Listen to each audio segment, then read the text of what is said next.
Telugu cinema ప్రేక్షకుల గుండెల్లో తనకంటూ ఒక ప్రత్యేకమైన క్రేజ్ సంపాదించుకున్న సమంత వ్యక్తిగతంగా పలు ఇబ్బందులను ఎదుర్కొంటూ తన పోరాటంతో అందరికీ ఆదర్శంగా నిలుస్తున్నారు.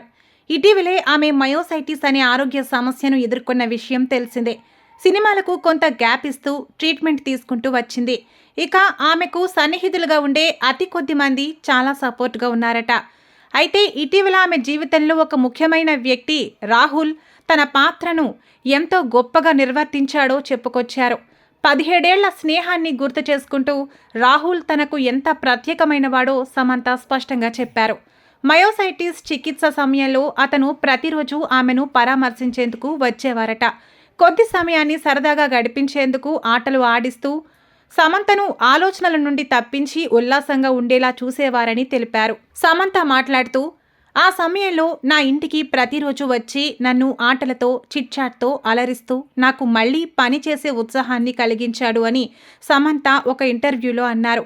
రాహుల్ వంటి స్నేహితులు జీవితంలో దొరకడం నిజంగా అదృష్టమని ఆమె అభిప్రాయపడింది.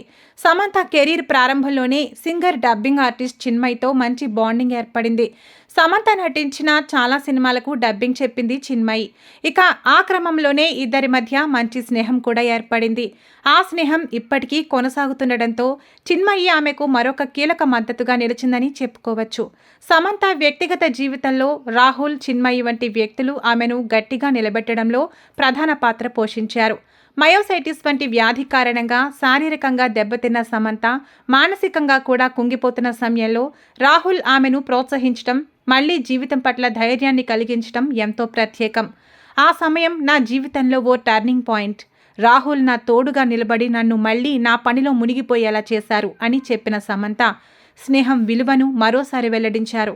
ప్రస్తుత పరిస్థితుల్లో సమంత కెరీర్లో బిజీగా ఉంటూ వ్యక్తిగత జీవితాన్ని కూడా సమర్థవంతంగా నిర్వహిస్తున్నారు. ఇక ప్రస్తుతం సమంత హిందీలో రక్త బ్రహ్మాండ్ అనే ఒక సినిమాతో బిజీగా ఉన్నారు.